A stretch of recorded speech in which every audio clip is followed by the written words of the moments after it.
안녕하십니까. 안녕하세요. 오늘 요한 3서 이제 마무리하도록 하겠습니다.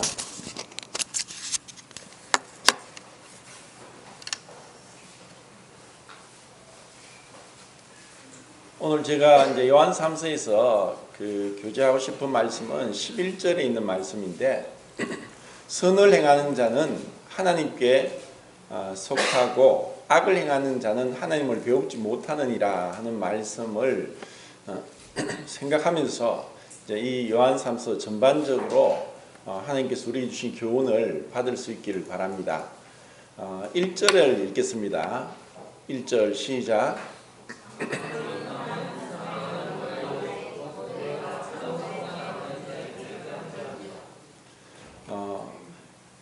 사도 요한이 자신을 이제 장로로 이렇게 고백하는데, 지금 우리가 알고 있는 이 지역교회 장로는 그 자기가 섬기는 지역교회 안에서의 장로의 역할을 담당하지만, 다른 지역교회에서는 그런 어떤 장로의 권한을 가지기가 어렵다. 왜냐하면은 분명히 이제 하나님의 교회이지만 또 잘 모르는 가운데서 또 장로라는 것이 항상 이제 꼬리표를 달고 다니는 건 아니라고 이렇게 분별을 하고 있습니다. 근데 이제 사도 요한 같은 경우는 특별하게 이 초대교회 때 예수님의 제자이고 사도이고 또 그런 사도의 근위로서 지금 이 편지를 쓰고 있습니다. 그래서 이 요한 3서에서는 그 지명이 나오지 않고 또 정확하게 알 수는 없지만, 지금 이 요한 3서를 통해서 볼 수 있는 가이오나 디오드레베나 데메드리오 같은 그 성도들이 있었던 그 교회에 이제 편지를 하고 있습니다. 그리고 이제 지난번도 말씀드렸지만 가이오라는 이름은 굉장히 흔한 이름이었고, 또 나는 기쁘다, 또 기쁘게 하는 자라는 뜻을 가지고 있는 이름인데, 사도행전 이제 19장 29절에도 나오고 20장 4절에도 나오고 또 고린도전서 1장 14절 17절에 나오는 그 각각 다른 가이오인데, 방금 말씀드린 그 사도행전과 또 고린도전서에 있는 그 당시와 지금 사도 요한이 쓰고 있는 이 편지를 쓰는 시기는 적어도 30-40년이 지난 시기이기 때문에 그 사도행전이나 또 고린도전서의 그 가이오가 아니지 않는가 하고 이렇게도 이제 분별하고 있습니다. 그리고 이제 사도행전 19장에 보면은 이제 그 에베소의 그 아데미 여신상을 만드는 그 장인 중에 한 사람이 데메드리오인데, 또 요한 3서에 또 데메드리오가 나오기 때문에 이름은 같지만 다른 사람이라고 이렇게 생각을 하게 됩니다. 이런 가운데 장로로서의 근위로서 지금 이 요한 3서를 받고 있는 그 교회에 문제가 생겼다는 것을 이제 볼 수 있습니다. 그리고 우리가 생각할 때 초대교회가 우리의 이상적인 교회로서 문제가 없고 아름답고 한 그러한 교회가 아니라는 것도 또 요한 3서를 통해 볼 수 있습니다. 그러면 어떻게 해서 이 요한 3서를 받고 있는 이 교회가 이런 이제 문제점들 가운데서 이것을 어떻게 처리하고 있고 또 질서가 또 어떻게 이제 회복되는가를 이제 우리는 완전히 알 수는 없지만, 사도 요한이 장로의 권위를 가지고 또 사도로서 선지자로서 또 예수님의 제자로서 지금 이 교회에 있는 여러 일들을 이제 언급하고 있습니다. 먼저는 이제 가이오에 대해서 이제 앞 부분에서 이제 언급하고 있는 것을 볼 때, 가이오가 이 교회에서 그 다스리는 어떤 장로의 위치를 가지고 있지 않나 그런 생각을 하게 되고, 그리고 가이오는 어떤 육체의 어떤 연약함, 어떤 질병이 있었기 때문에 네 범사에 또 영혼이 잘된 같이 네가 범사에 잘되기를 원한다는 이런 안부의 편지를 가지고 우리는 추측을 할 수가 있습니다. 이것을 보고 우리가 무슨 생각을 할 수 있냐면은, 흔히 전에 제가 그 태국의 선교사로서 오랫동안 섬겼던 그 김순호 형제님이 하신 말씀이, 그 방콕에 큰 불상이 있는데 그곳에 많은 태국 사람들이 와서 이제 기도를 하고 또 기도 제목을 그렇게 붙여놓고 하는데 도대체 저 사람들이 무슨 기도를 하는가 하고 그걸 쭉 읽어보니까 어떤 충격을 받았냐면, 야, 이들이 기도하는 것은 큰 불상 앞에서 기도하는 것은 교회에서 성도들이 기도하는 제목과 너무 비슷하다는 것을 이제 깨달았다는 그런 얘기를 들었습니다. 분명히 우리 그리스도인들에게 있어서도 육체를 가지고 있기 때문에 우리의 필요한 어떤 육체의 건강이나 또 여러 가지 또 문제점들이 해결되기 원하는 그러한 기도를 하는 것이 당연하지만 이것은 항상 우선순위가 있어야 된다는 것이고, 만약에 우리가 그리스도인들이 하늘에 어떤 소망이 없다면은 세상 사람과 별 다를 바 없이 살아가게 된다는 것입니다. 조금 전에도 우리가 이제 모침들 그 특송을 듣게 됐는데 제 마음에 그런 마음이 있습니다. 지금 우리 성도님들 중에서 아직 부모님이 믿음 안에 완전히 들어오지 않았는 부모님도 계시고 또 자녀들도 아직 구원받지 않은 이제 성도님들도 있고 또 가족 중에서 구원받지 않은 분들이 있는데 이런 가운데서 우리가 그리스도인으로서 그러면 어떻게 행해야 되는가? 정말 우리가 힘을 다해서 먼저 내가 주님 안에서 구원을 받았다는 것은 가족에 대한 책임이 있다는 것입니다. 우리의 미래는 아무도 장담할 수 없고 불확실한 미래 가운데 살고 있기 때문에 주님께서 오라고 하시면 언제라도 우리가 떠나야 되는 그런 상황 가운데 있습니다. 그런데도 우리가 아직 구원받지 못한 가족들, 부모나 자녀들이나 가족들이 있는 가운데 마땅히 우리가 복음을 잘 전할 수 없을지라도 이렇게 집회가 있을 때 효도 캠프가 있으면 가능하면 계속 보내드리는 것이 당연히 우리가 해야 될 일입니다. 이런 데 우리가 힘을 쏟아야 되고 또 이것으로 인해서 우리의 부모님들을 전도하는데 내가 못하더라도 이런 좋은 장소에서 또 많은 또 스텝진들이 있는 가운데 힘을 다해서 복음을 전하고 있을 때 효도 차원에서도 보내드린다는 것은 참 중요한 것입니다. 그래서 다음에는 우리 믿지 않는 성도님들의 부모님들은 어떻게 하든 무슨 일이 있든 어떤 방법을 쓰든 보내드리도록 하는 것이 당연한 구원받은 자녀들의 도리가 아닌가 그런 생각을 하게 됩니다. 그리고 이제 여기서 이 장로에 대해서도 사실 뭐 교제를 하면 굉장히 길어지는데 우선 이제 여기 손을 넣고 디도스 1장을 한번 보겠습니다. 1장, 디도스 1장 5절부터 9절까지 한번 읽겠습니다.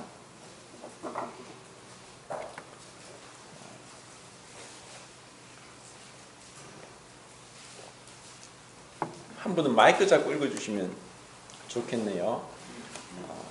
5절부터 9절까지 시작.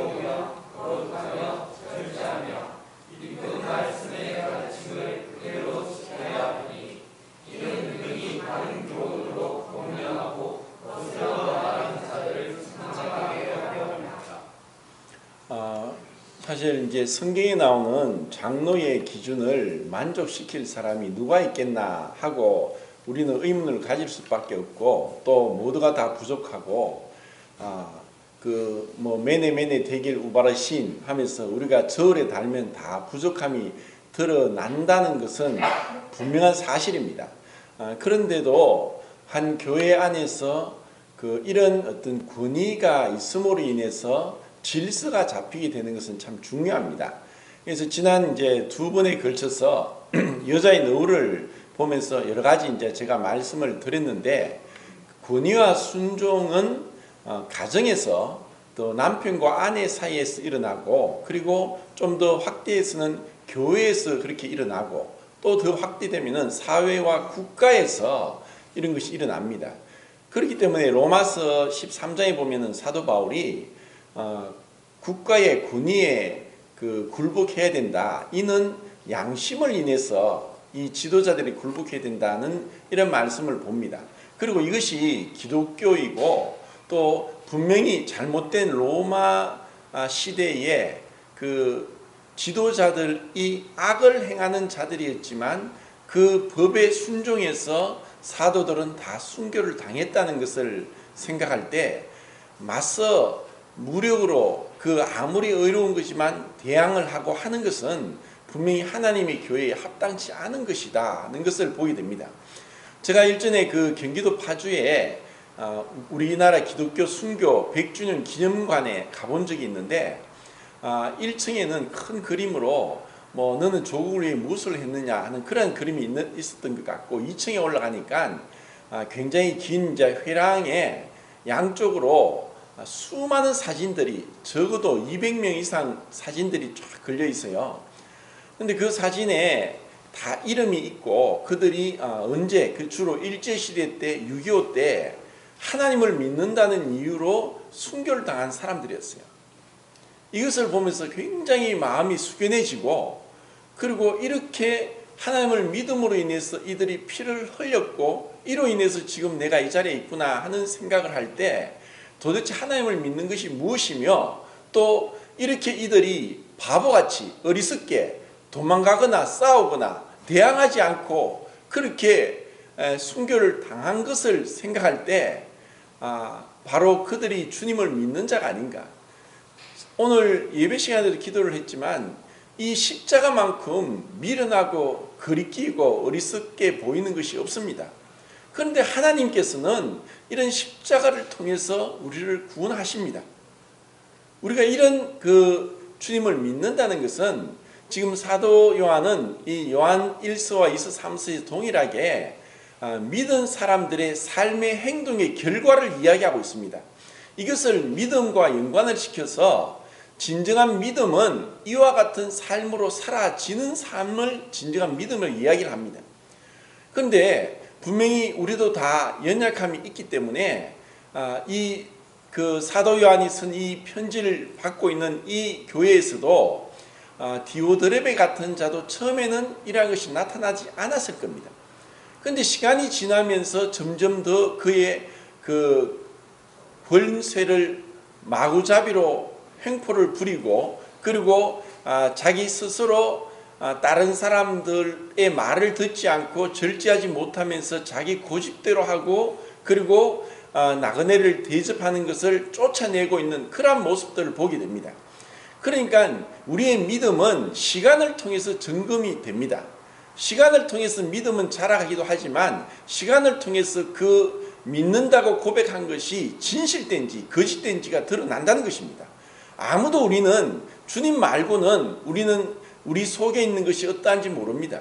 주님은 처음부터 그들을 가룟 유다를 보시고 아시고 그리고 택하셨습니다.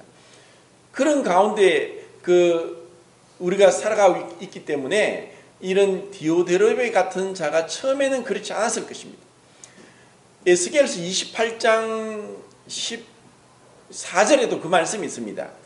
너는 덮는 그룹이고 완전하고 또 영화롭고 존귀했지만은 마침내 내 불의가 드러났다라고 하는 것을 볼 때, 그 시간이 지나서 처음에는 그렇지 않았고, 또 가장 아름다운 피조물로 능력을 받아서 그렇게 지음을 받은 자인데도 아름다움으로 완전함으로 교만해져서 마침내 어느 때가 되어서 그는 죄 가운데서 하나님을 대적하고, 그리고 하나님께 이제 쫓겨남을 당한 것을 이제 말씀하고 있습니다.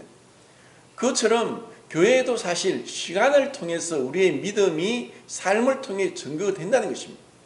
그리고 조금 부족함에도 완전한 이런 장로의 자격을 조건을 채우지 못한다 할지라도 정말 그 삶 가운데 하나님을 경외하고 성도를 사랑하고 성도를 섬기고 그리고 자기를 드러내지 않고 겸손하게 순종적으로 이 말씀대로 행하고 있는 자들이 세움을 받아야 되고, 그리고 그렇게 해서 교회의 여러 가지 치리적인 부분이 이제 행해져야 됩니다.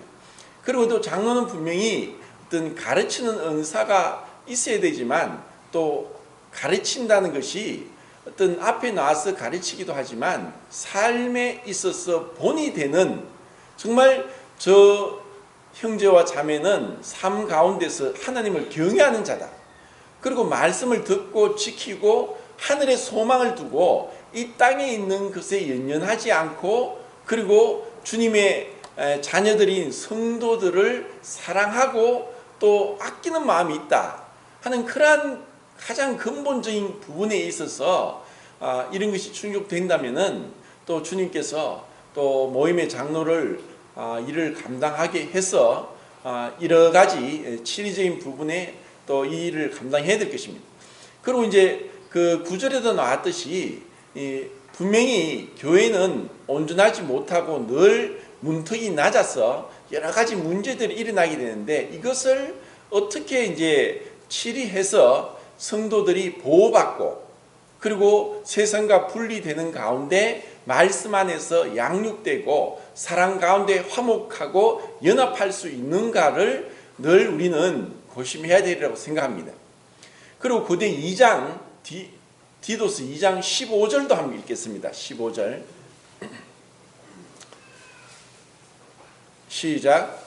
너는 이것을 바라고 권면하며 모든 권위로 책망하여 누구에게서든지 없으는 다스려라.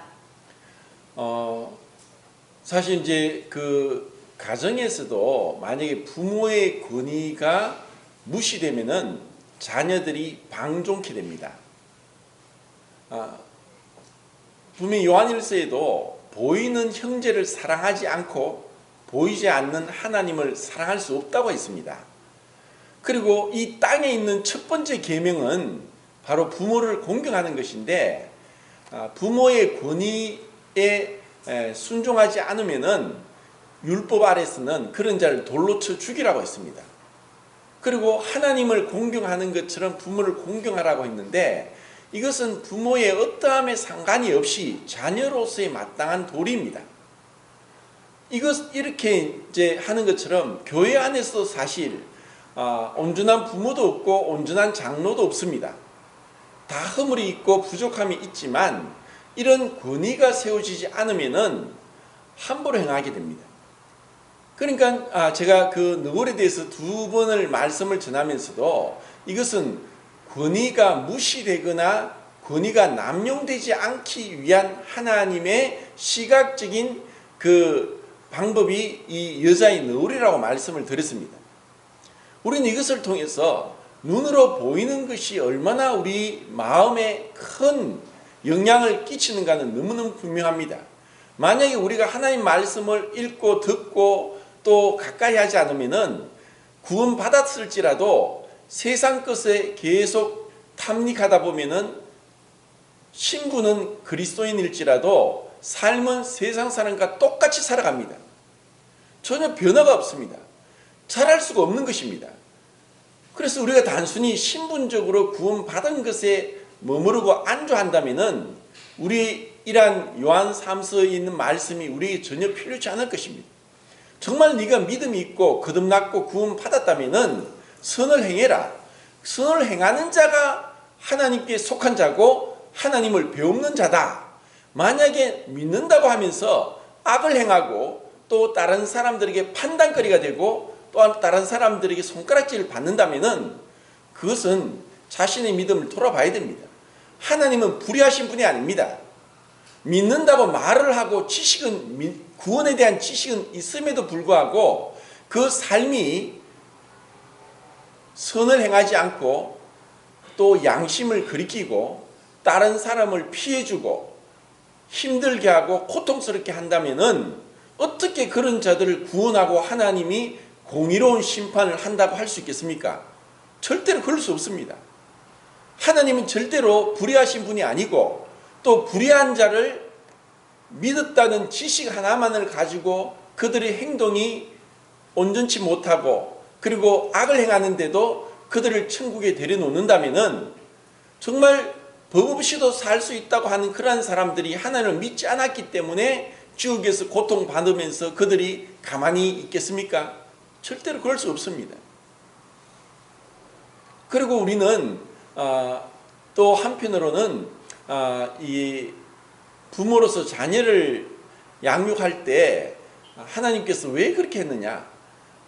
왜 우리가 첫 번째 결혼을 하게 했냐면은 내가 정말 한 사람을 사랑하는 것이 이렇게 안 되고 부족하고 내 능력으로 안 되는 것을 깨닫게 하기 위해서 우리를 결혼하게 했고, 그리고 이 결혼 생활을 통해서 날마다 자기를 부인하지 않으면은 절대로 두 사람이 연합하고 사랑할 수 없다는 것을 깨닫게 하는 것입니다. 그와 동일하게 교회 생활도 마찬가지입니다.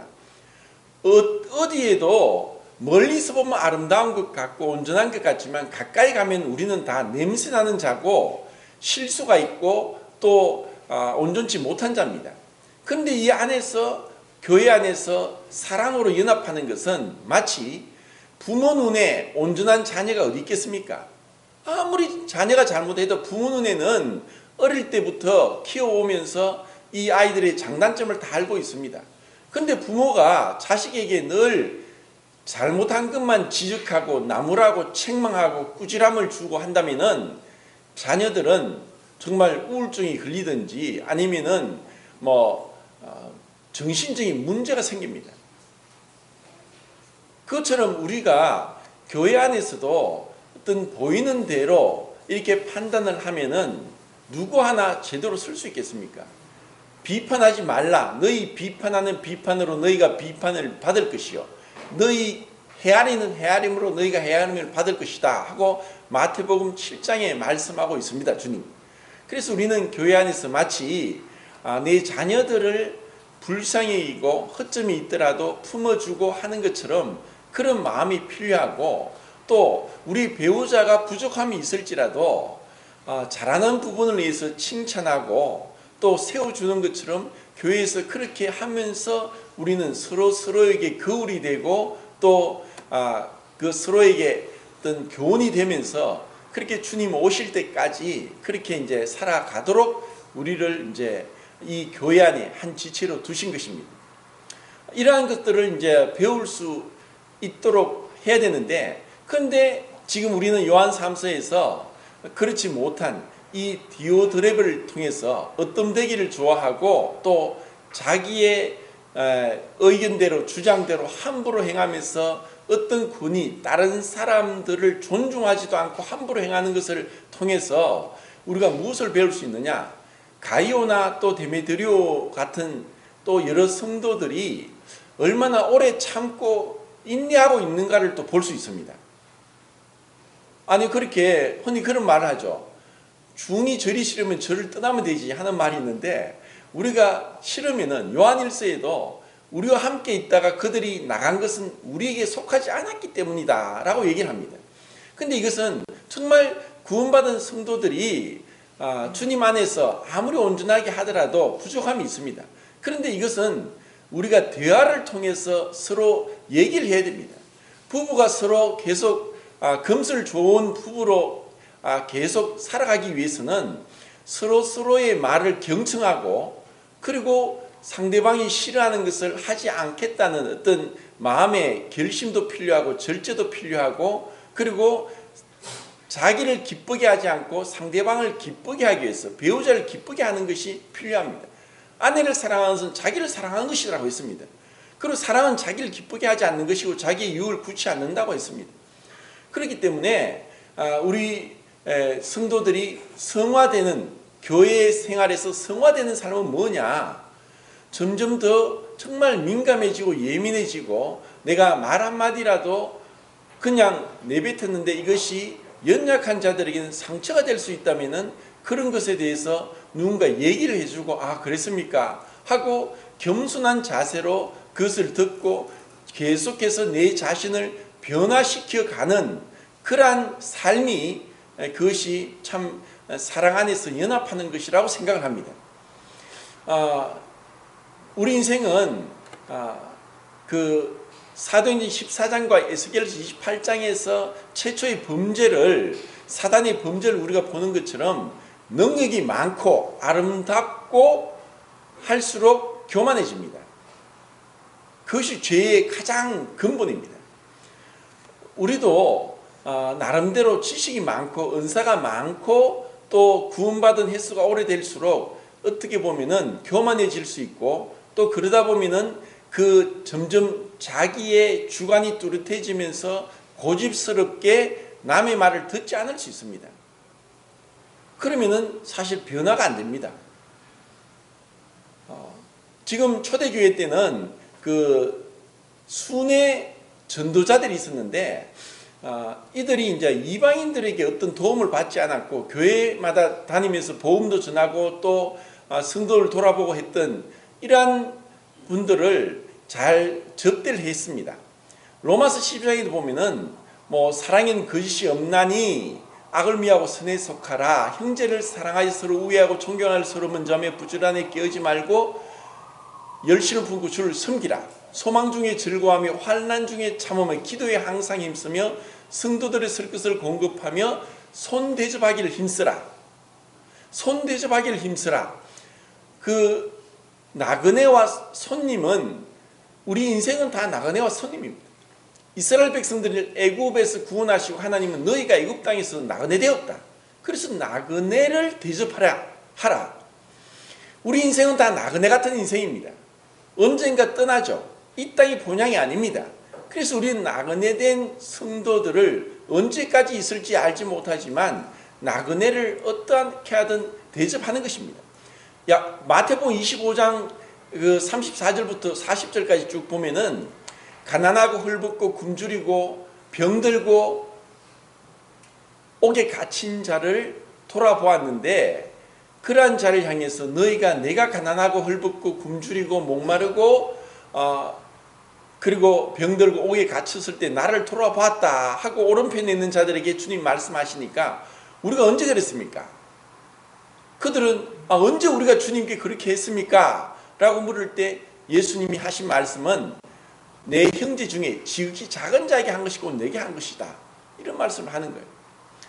어제도 제가 저희 자매하고 또 우리 신주행자와 같이 저기 경기도 화성의 조암수전교회 가서 이제 북한 선교 보고를 듣고 왔는데 제가 눈이 보이고 젊다면 정말 당장 가서 함께 돕고 싶은 그런 마음이 정말 간절하더라고요. 뭐 여러 가지 지금 사정이 잘 되지 않으니까 그런데 70년 동안 가장 끔찍한 박해를 받고 또 폐쇄되고 인권이 유린당하는 그곳에 세계에서 수많은 선교사들이 와서 복음을 전하려고 하는데 제대로 될 수 없습니다. 꽉 막혀 있습니다. 그런데도 오랫동안 그 일을 감당하면서 조금씩 아무것도 없는 가운데 주님이 길을 열어주셔서 그 일을 감당하는 그런 보고를 들을 때 너무나 감동적이고 정말 주님을 사랑하는 것이 아닌가. 잠언 14장 31절 말씀이 그렇습니다. 가난한 자를 학대하는 자는 그를 지으신 이를 멸시하는 자요 궁핍한 사람을 불쌍히 여기는 자는 주를 공경하는 자니라. 정말 우리가 주님을 믿는다는 것은 나그네를 대접하고 가난하고 궁핍하고 어려운 자를 돌아보는 것입니다. 그리고 마태복음 10장에서도 예수님이 그랬습니다. 선지자에게 물 한 그릇 주는 것도 선지자의 상을 받는다고 했습니다. 이제 우리는 내가 멀리 나가서 선교를 못할지라도 선교사를 위해 기도하고 선교사를 위해 헌금하고 내가 복음을 전하지 못할지라도 이렇게 여러 부분으로 기도와 물질로 도와주는 것은 하나님 앞에 함께 동일한 상을 받는 것입니다. 그것이 하나님의 공의로우신 심판입니다. 우리는 각자 은사가 다르기 때문에 내가 그렇게 직접 나가서 일하는 분도 누군가의 물질적인 도움을 주고 기도하고 또 함께 가서 동력하기 때문에 가능한 것입니다.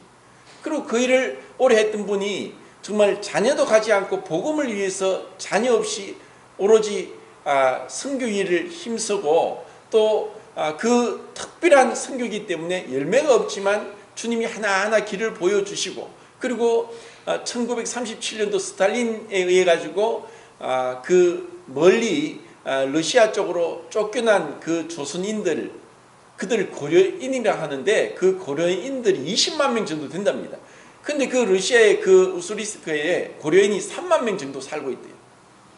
이제 그들에게 복음을 전하기 위해서 한글 교실을 열고, 또 정말 이런 일에 함께할 동력자를 구한다고 계속 기도 제목을 내고 했는데, 또 어제 소식으로는 가운데 어떤 교회의 젊은 부부가 이 일을 위해서 이제 기도하고 있다는 얘기를 들을 때 참 감사됐습니다. 정말 우리 성도님들, 이 세상 주님 오실 날이 점점 가까워왔습니다.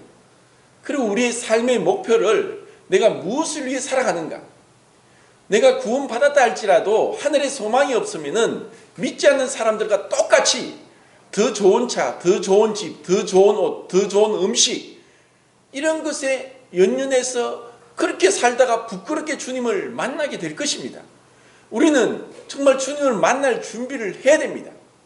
주님 오실 때 부끄럽지 않게 주님의 그 나를 향한 사랑 앞에 너무나 감동되어서 제가 이렇게 헌신하며 절제하며 기도하며 그렇게 섬겼습니다 하고 주님 앞에 부끄럽지 않게 설 것을 늘 우리는 생각을 해야 됩니다.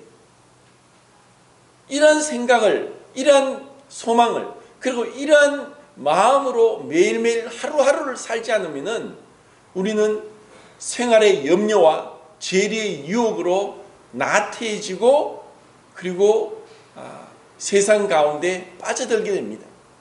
이 세상과 정욕은 지나가되 하나님의 뜻을 행하는 자는 영원히 거한다. 우리는 영원한 생명을 얻은 것이 그냥 관념적으로, 생각으로, 그리고 이론적으로 그렇게 얻은 것이 아니라, 영생을 얻은 자는 영생을 위해서 사는 것이 영생을 얻은 자의 삶입니다. 내가 빛의 자녀면은 빛 가운데 행하는 것입니다. 어두운 가운데 있는 것을 계속 떨쳐버리고, 그리고 내 안에 있는 이 어둠을 떨쳐버리고 내 안에 계신 그리스도가 존귀케 되고, 그리고 내 안에 계신 그리스도께서 나타나시도록 내가 날마다 그 그리스도의 중업에 연합하는 것입니다. 이러한 삶을 지금 가이오나 데메드리오는 삶 가운데서 본을 보이고 있습니다. 지금 이제 한참 이제 단풍철인데 그 차를 타고 내려오면서 저희 자매는 정말 하나님 정말 이 단풍 너무 아름답습니다 하고 하는데, 제 눈에는 단풍인지 똑같이 보이니까 그거 감상을 못 하겠어요. 근데 이 단풍을 보더라도 한여름에는 전혀 이 단풍의 색깔이 나타나지 않습니다. 근데 날씨가 춥고 바람이 불면서 그 초록색의 나뭇잎이 갖가지 색깔로 변화됩니다.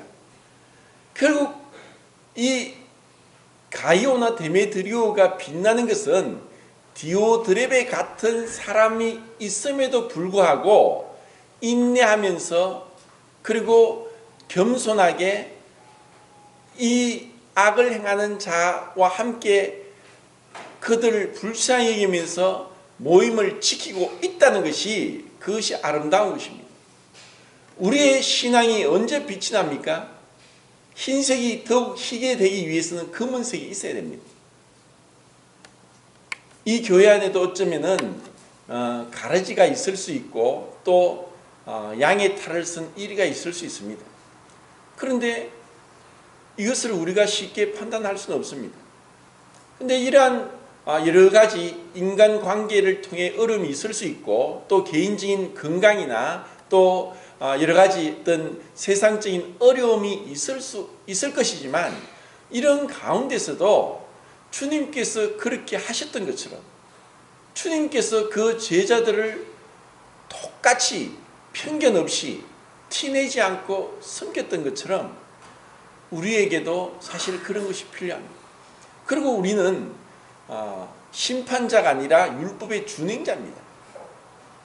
심판은 주님께 맡기고 원수 갚는 것이 주님께 있으니 우리는 그 어려운 자를, 원수를 향해서도 사랑하는 마음으로 그렇게 섬기다 보면은 주님이 우리 안에 그리스도의 형상을 더욱더 분명하게 새겨 주실 것입니다. 잠언 11장 24절에 과도히 아껴도 가난하게 될 뿐이거니와 아끼지 않고 구제하는 자는 윤택하여지리라. 아끼지 않고 구제하는 자가 윤택하여지고 과도히 아껴도 가난하게 된다는 이런 정말 너무나 역설적인 말씀을 우리가 보게 되는데, 신앙의 원리는 바로 그와 같습니다. 어려운 가운데서 그 마게도냐 그 교회가 예루살렘 교회를 위해서 극한 가난 가운데 풍성한 연보를 했습니다. 우리의 삶이 세상 사람들의 기준처럼 돈을 위해서, 돈을 사랑하면 일만하게 뿌려야 된다, 돈을 위해서 따라가다 보면은 마땅히 숨길 것을 못 숨기게 됩니다. 나그네를 대접했던 이런 그 가이오가 이런 어려움이 있었지만은 힘을 다해서 섬기고 있었던 것은 너무나 아름다운 것입니다. 또 우리의 지금 삶도 하루는 쉽게 지나가지만 그 지나간 하루를 되돌이킬 수 없습니다. 우리의 삶도 마찬가지로 주님 앞에 다 기록되고 있다는 것을 잊어서는 안 됩니다. 그러면 우리는 사랑으로 행하는 것이 무엇인가? 제가 아침마다 그 고린도서 13장의 사랑에 대해서 하나하나 이렇게 말씀을 올리면서 이 사랑은 결코 우리 힘으로 할 수 없는 것이다. 주님만이 행하실 수 있고, 또 우리가 이런 말씀이 단순히 나와는 별개의 것이고 상관이 없다고 완전히 무시해서는 절대로 안 된다. 이 사랑의 말씀을 우리는 묵상하면서 우리도 그 삶에서 사랑의 향기가, 빛이 나타나도록 하셨다는 것입니다. 이 말씀을 우리가 마음에 새게 됩니다. 자, 다시 이제 요한 3서 이제 돌아오셔서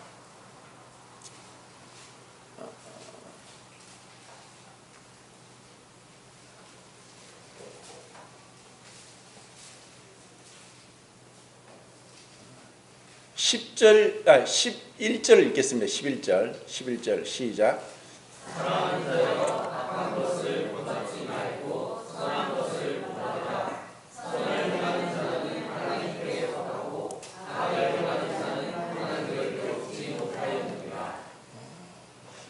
왜 하나님께서 이 세상이 이렇게 악이 많은데 심판하시지 않고 잠잠하시는가? 참 사실 우리는 이해할 길이 없습니다. 악한 것이 너무나 많습니다. 그런데 이런 악을 행하는 가운데 예수님이 요한복음 17장에서 기도하신 것처럼 내가 비옵는 그들을 세상에서 데려가시기를 위함이 아니요 다만 악에 빠지지 않게 보존하시길 위함입니다.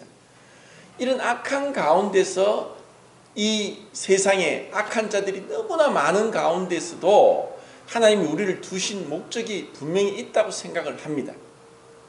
이것은 첫 번째는 베드로후서 3장 9절에 아무도 멸망치 않고 다 회개하여 구원받기를 원하시기 때문에 하나님의 사랑은 오래 참는다. 이렇게 오래 참음으로 인해서 우리 같은 자가, 나 같은 자가 회개하고 구원받을 수 있었다는 것이 놀라운 하나님의 그 사랑의 증거입니다. 하나님이 오래 참지 않았으면 벌써 죽었습니다. 심판당하는 거죠. 그런데 지금까지도 이런 정말 흉악무도한 살인자였던 그런 바울조차도 하나님이 오래 참음으로 그를 회개케 하셨습니다. 존 뉴턴 같은 노예 상인으로 아프리카에서 건장한 남자를 붙잡아가지고 총칼로 위협하면서 노예선에 실어서 누워서 쇠고랑으로 손으로 발이 꽁꽁 묶인 가운데 꼼짝도 못하게 완전히 콩나물 시루처럼 노예들을 실으다가 태평양을 건너 대서양을 건너서 영국이나 미국에 갖다 팔았습니다. 그런 가운데 그들은 짐승보다 못한 대우를 받으면서 그렇게 가다가 병들면은 그냥 바다에 빠뜨려 죽이는 일을 했습니다. 이런 악한 사람이 어디 있습니까? 그런데 이 악한 사람이 예수님을 믿게 되니까 나 같은 죄인 살리신 주 은혜에 놀라워 그런 찬송을 하게 되는 것입니다. 악을 행하는 가운데서 그러면 선을 행하고 그들과 함께 욕을 받되 맞대어 욕하지 않고 오히려 그런 자를 위해 기도하면서 행하는 그러한 모습을 통해서 그 양심이 가책을 받고 자기를 돌아보면서 회개하고 예수님을 믿게 하기 위해서 우리를 이 땅에 남겨두셨습니다. 그리고 그런 고난 가운데서 우리는 주님의 발자취를 따라가고 주님의 십자가를 묵상하고 십자가의 의미를 우리 마음에 새기고 바울이 고백한 것처럼 내 몸에 예수의 흔적을 가졌다. 그것보다 더 영광스러운 것이 어디 있겠습니까? 흔적, 스티그마라고 헬라어에 나오는 그 스티그마. 예수님의 그 흔적이 어디에 있는가? 내가 주님을 따르는 것이 단순히 내 영혼이 잘되고 범사에 부족함이 없이 다 하늘에서도 천국 가고 이 땅에서도 복을 받고 복에 복을 더하고 이렇게 생각할 때 기독교가 타락합니다. 타협하게 됩니다. 그러나 이 그리스도의 교회는 이런 고난 가운데서 또 악을 행하는 자 가운데서 선을 행하면서 그들에게 주님의 모습을 보여주는 것입니다. 어제도 제가 북한 선교 간증을 들으면서 이런 것을 자세히 얘기하면 위험한 것인데, 동물 중에서 정말 귀한 동물이 있습니다. 그 동물이 뭐냐면 닭인데, 제가 이제 그런 생각이 있습니다. 그래서 닭을 이제 키우면서 또 그에 나오는 계란으로 또 빵을 만들고 또 뭐 이렇게 해서 계속 이제 구제 사역을 하는 것을 들으면서 하나님은 닭 같은 미물을 사용해서 베드로를 회개케 하셨다. 얼마나 놀라운 하나님의 섭리입니까? 우리가 하나님 앞에서 깨어있고 또 비록 우리가 잘못 행하고 있을지라도 이런 하나님은 닭을 통해서도 교훈을 합니다. 그러면 우리는 악한 자를 향해서도 하나님은 보게 하는 것입니다. 그래, 내가 주님 믿기 전에 저랬지 않은가? 내가 어떤 자였던가? 그것을 보게 합니다. 그래서 하나님께 내가 속해 있구나. 내가 하나님께 속해 있고 또 내 안에 하나님이 계시구나. 그리고 내가 하나님을 배우는 자가 되게 하셨구나. 이 얼마나 영광스러운 것입니까? 우리가 정말 하나님께 속했습니까? 내가 하나님 얼굴을 배우는 자입니까? 이런 여러 가지 문제가 있는 가운데서 주님이 행하시는 이 아름다운 이 모습들을 보게 됩니다. 히브리서 13장 7절 말씀이 무엇인지 아십니까? 한번 펴보겠습니다. 13장 7절.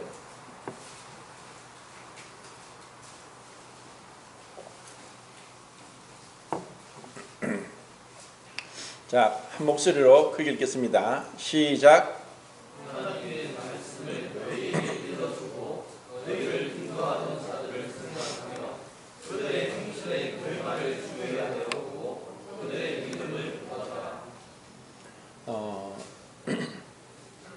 우리는 누구인가 이제 본을 끼치게 되어 있는데 잘못된 본을 끼칠 수도 있고 좋은 본을 끼칠 수도 있습니다. 이것은 말은 말보다 행동이 더 멀리 간다, 그런 말을 합니다. 그리고 어떤 분은 이제 우리가 더 이상 그리스도의 복음을 듣고 싶어 하지 않는다, 그리스도의 복음을 보고 싶어 한다, 그렇게 얘기를 합니다. 내 믿음이 진실된 믿음인가는 나의 행동으로 나타나는 것입니다. 나의 행동이 정말 주님을 믿는, 세상과 분리된 거룩함을 추구하는, 그리고 하늘의 소망이 있는, 또 천국 시민된 백성인 것을 증거하는 것입니다. 그렇지 않다면은 이런 것에서 우리는 자신을 돌아보면서 정말 내 안에 주님을 향한 이런 선한 증거가 있는가가 정말 중요하고, 또 이런 자들이 교회에서 이제 존경을 받고 또 다스리는 위치에 서 있어야 되는 것입니다. 주님께서 은혜를 주셔서 우리에게도 좀 다스린 자들이 세워질 수 있도록 계속 기도하고 있습니다. 그리고 각각 이제 은사대로 주님을 더 힘을 다해 섬길 수 있도록, 그리고 우리의 그런 책임이 있을 때 주님이 더 큰 역할을 감당하게 하시리라고 믿습니다.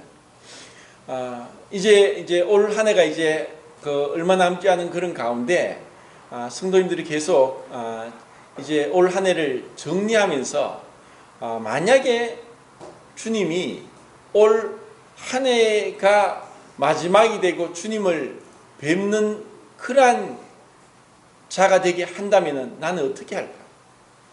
세상에 믿지 않는 사람들은 이런 소원이 있습니다. 버킷 리스트라고 해가지고 내가 죽기 전에 해야 될 10가지, 죽기 전에 가봐야 될 10가지 장소, 죽기 전에 먹어야 될 10가지 음식, 이런 식으로 자기가 해야 될 일과 가야 될 곳, 그리고 먹고 싶은 거, 이런 것을 이제 정해서 하는 그런 사람들도 있는데, 내가 정말 주님 앞에서 삶의 목표를 정하고 내가 무엇을 해야 되는가? 이제 우리 모임은 점점 일꾼들의 연령이 고령화되고 있고, 젊은 20대 30대 일꾼들이 일어나지 않고 있은 지 오래됐습니다. 새로 모임이 개척된 지도 오래되었고 2000년 지나면서부터 급격히 모임이든 교파든 쇠퇴하는 가운데 있습니다. 그리고 성도들은 점점 더 주님의 오심이 가까이 올수록 삶이 불명확해지는 그런 가운데 있습니다. 그런 가운데서 우리는 늘 삶의 방향을 계속 재조정하는 그러한 위치에 있어야 됩니다. 60이 넘은 어떤 분은 무슬림 지역에 복음을 전하러 갔습니다. 그런데 그것이 마땅치 않고 여러 가지 여건이 국내에서 기도하고 갔을 때보다 달라서 또 장소를 옮겼습니다. 그래서 그곳에 레바논에서 이제 시리아 난민들에게 복음을 전합니다. 그들에게 어떻게 전하겠습니까? 컵라면이나 또 간단하게 먹을 것을 준비하고 초청해도 이들은 너무나 감격스러워합니다. 계속 그렇게 선을 행하면서 정말 그들에게 마음이 열리게 하고, 그리고 자기들이 왜 이곳에서 이 고생을 하고 있는가를 보여주는 것입니다. 정말 러시아에서도 그렇게 힘들게 사역을 하면서 계속 기도 제목이 우리는 이제 나이가 많다. 젊은 일꾼이 와서 이렇게 많은 고려인 사역도 해야 되고, 그리고 저 철의 장막을 뚫고 이 복음을 전하기 위해서 지금부터 밭을 갈아놔야 되고, 그리고 정말 기도하면서 그렇게 힘들게 살아가고 있는 자들에게 우리가 가지고 있는 이 귀한 그리스도의 복음을 전해야 된다. 이런 마음으로 그렇게 살아가는 모습을 볼 때, 그래, 좀 더 기도하고, 그리고 또 우리 교회가 좀 더 많은 헌금을 하고, 그리고 또 우리 안에서도 일꾼들이 일어나고, 또 우리도 정말 주님 앞에 부끄럽지 않게 이런 주님의 그 본을 따라서 그렇게 살았다는 것을 주님 앞에 자랑할 수 있는 그런 우리 교회가 되기를 바라는 그런 마음이 있습니다. 감사합니다.